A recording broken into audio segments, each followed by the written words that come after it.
आज आज हम आपको दिवाली के 3 दिन का जो वैसे तो फेस्टिवल 5 डेज का होता है, लेकिन हिंदू लोग या तो दिवाली को बहुत सेलिब्रेट करते हैं, धनतेरस को बहुत अच्छा सेलिब्रेट करते हैं और छोटी दिवाली को करते हैं। तो आज हम मेन चीज़ इसी पे बात करने जा रहे हैं। कुछ आपको टिप्स बताने जा रहे हैं जो कि आपको ज़रूर करना चाहिए, और क्या चीज़ें इससे करने से हमारी लाइफ में, हमारे जीवन में फ़र्क आता है। इसे हमें अपने डेली के रूटीन में अगर हम फॉलो करते हैं तो कभी भी पैसे की कभी कोई कमी नहीं होती है। और जो भी हमारी इनकम है, जो भी हमारी सैलरी है, उसके अकॉर्डिंग हमारे लास्ट मंथ में हमें ऐसा नहीं होता कि अब हमारे जेब में 10 रुपये भी नहीं है और हम क्या करें। ठीक है, तो आज इसी बात पे मेरे मन में आया कि आप सभी लोगों को मुझे एक छोटा सा उपाय बताना चाहिए जो कि आपके लिए बहुत ज़्यादा बेनिफिशियल होगा।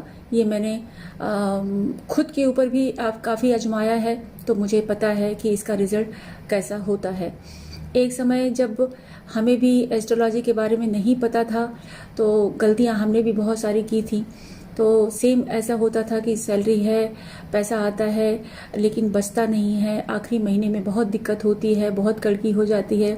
छोटी छोटी चीज़ों को फिर हम लोग कट ऑफ करना शुरू कर देते हैं। अच्छा ये नहीं लेंगे, अच्छा वो नहीं लेंगे, है ना। तो बहुत सारी चीज़ें ऐसी हमने अपने लाइफ में भी देखा है। ये प्रैक्टिकल हम बात करेंगे। जो मैंने सीखा और जो मैंने गलतियां की, गलतियों के बाद में जो मैंने अपने आप में सुधार किया, वही आज हम आपको शेयर करने जा रहे हैं।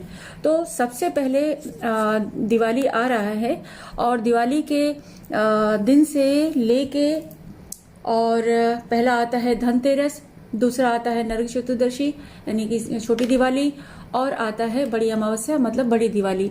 इन 3 दिन की जो मेन फेस्टिवल है इसके बारे में हम आपसे चर्चा करेंगे, और आप भी इस चीज़ को जरूर कीजिए। मैं प्रॉमिस करती हूँ आपसे कि देखिएगा आपके जीवन में 45 दिन के अंदर, 40 दिन के अंदर कितना अच्छा बदलाव देखने को मिलेगा। तो सबसे पहले हम धनतेरस की बात करते हैं, और जिस दिन हमारे फेस्टिवल की शुरुआत होती है, जिसे हम लोग कुबेर की पूजा कहते हैं। और हम सभी लोग कुछ गोल्ड खरीदते हैं, कुछ हम लोग चांदी खरीदने की कोशिश करते हैं, कुछ लोग ज्वेलरी खरीद लेते हैं।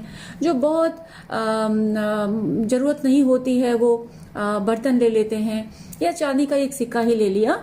तो इस तरह से अपनी सुविधा अनुसार जो है हम लोग इस फेस्टिवल को यहाँ से शुरुआत करते हैं। तो बिल्कुल इस बात से मैं एग्री करूंगी कि धनतेरस के दिन ही आप कुछ ना कुछ लेके आए। बर्तन ला सकते हैं, कोई भी घर की यूज़ के लिए बर्तन ला सकते हैं, चांदी का सिक्का ले सकते हैं, ज्वेलरी ले सकते हैं, और गोल्ड ले सकते हैं, कुछ भी ले सकते हैं। ये तो हमारे सुविधा के अनुसार हमको जरूर करना चाहिए। तो लेकिन उससे पहले हम क्या करते हैं, धनतेरस आने से 1 हफ्ते पहले, 10 दिन पहले, 15 दिन पहले, जैसे ही हमारा दशहरा निकल जाता है और फेस्टिवल के बाद फिर हम लोग देखते हैं कि हम अपने घर की सफाई शुरू कर देते हैं, कर्टन चेंज करना शुरू कर देते हैं, फर्नीचर नया लेके आते हैं, कुछ चीज़ें घर में डेकोरेशन की चीज़ें लेके आते हैं, क्योंकि घर को क्लीन करना पड़ता है। ठीक है, तो ये भी बहुत ज़रूरी है। सेम इसी तरह से जब दिवाली आने से धनतेरस के दिन से 1 हफ्ते पहले तक आप जो हैं अपने घर को बारीकी से छोटा छोटा कोना जरूर साफ कीजिए। ठीक है, बहुत ज़रूरी है कि हम लोग क्या करते हैं कि कोई भी सामान, कबाड़ जो है घर के किसी भी कोने में, छत पे, जहाँ जगह मिलता है वहाँ हम लोग इकट्ठा करके रखते जाते हैं, ये सोच के रखते हैं कि ये काम आएगा, ये काम आएगा, ये काम आएगा, इसको मत फेंको, ये काम आएगा। बट आपने नोटिस किया ये कभी काम नहीं आता। हम लोग इकट्ठा करते जाते हैं, ये काम आता ही नहीं है। एक समय के बाद 1 साल, 2 साल, 3 साल रखने के बाद आपको ही रियलाइज होता है कि अब इसे बेकार हो गया है, अब इसे फेंक दो। ठीक है। सो ऐसे ही चीजें जो हैं हमारे घर में एक जगह कबाड़ सारी चीजें पुरानी चीजें इकट्ठी होती जाती हैं। मैं आप सभी लोगों से एक गुजारिश भी करूंगी, और अगर घर में सुख शांति समृद्धि और चाहते हैं किसी की हेल्थ ना खराब हो, किसी की तबीयत ना खराब हो, तो आप इस चीज को जरूर करें, ठीक है। तो वैसे तो बहुत समझदार हैं सभी लोग, 90% लोग करते हैं, लेकिन कुछ लोग आलस्य की वजह से लेजी हो जाते हैं। चलो कोई बात नहीं, अगली बार कर लेंगे, बाद में कर लेंगे, तो बात तो कभी किसी का नहीं आता है। तो यही हमारे लिए इस जो दिवाली का जो ये फेस्टिवल बनाया गया है, उसका मेन उद्देश्य यही है कि जब बारिश खत्म होती है तो बारिश खत्म होने के बाद में घर में फंगस आ जाते हैं, पुरानी चीजें खराब हो जाती हैं, घर में सामान रखा रखा गीला हो जाता है। तो उसी के लिए जो है ये ऋतुचार बनाए गए हैं, जिसमें कि जब हमारा बरसात का मौसम, जब बारिश का मौसम खत्म हो जाता है, उसके बाद क्लीनिंग का समय आता है कि भाई घर में कहीं पे भी सीलन आ गई है, गीले हो गए हैं वॉल, तो उसको तोड़ फोड़ के अच्छा बना लो, है ना। तो इसीलिए साफ सफाई करने के बाद में दिवाली का त्योहार मनाया जाता है, ऐसा हमारे शास्त्र में है। तो इसका साइंटिफिक रीजन भी है और इसका हमारे फेस्टिवल से भी रिलेट है। तो सबसे पहले एक हफ्ते पहले ही, जैसे मैंने आपको बताया, आप अपने घर को अगर व्हाइट वॉश नहीं करा सकते हैं कोई बात नहीं है, सारे कर्टन्स क्लीन सब कुछ अपने तरीके से करें।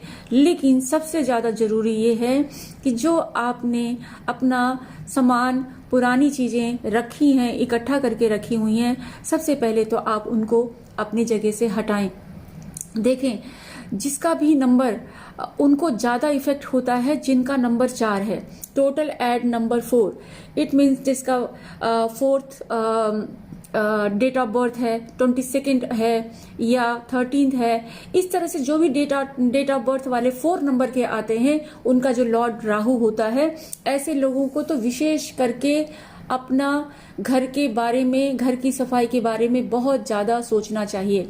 कारण ये है कि आप राहु को इकट्ठा करते जा रहे हो, फिर आपका ही कंप्लेन होता है कि हमारे घर में पैसा नहीं बचता, हमारे घर में एक बीमार होता है, एक ठीक होता है, दूसरा बीमार होता है, घर में पैसे नहीं बचते हैं, बहुत सारी बातें।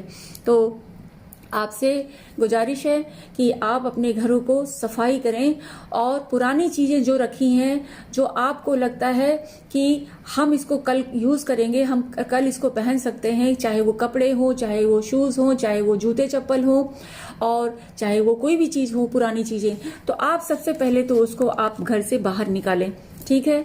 और जूते चप्पल जो भी जरूरतमंद लोगों को है उनको दे दें, कपड़े जरूरतमंद वालों को दे दें, और जो भी कबाड़ है अगर आप उसको निकाल सकते हो तो निकाल दो, अन्यथा आप उसको फेंक दो।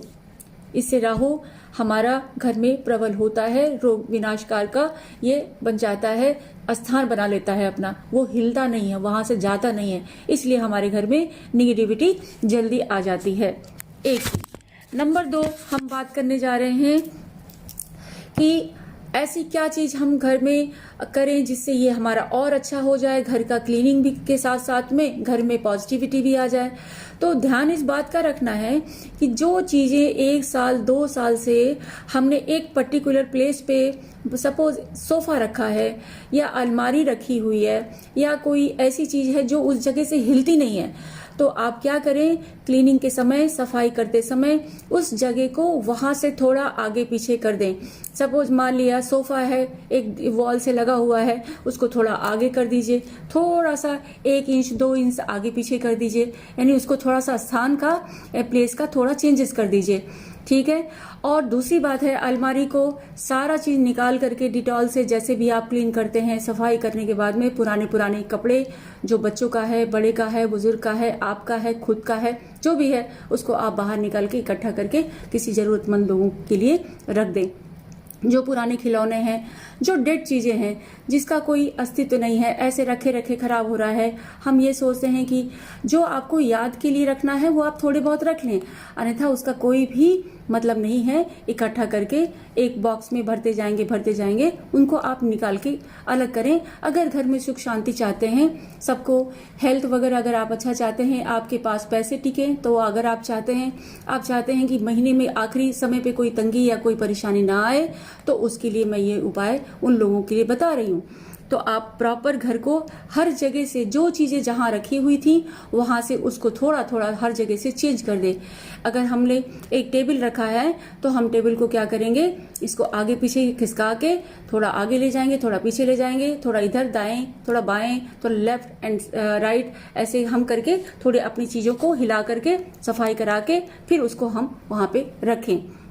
ऐसे ही हमारे पूरे छत की, घर की, सब जगह की आप सबसे पहले तो अपने घर की सफाई करें। ये हमारा वीडियो है क्लीन करने के लिए।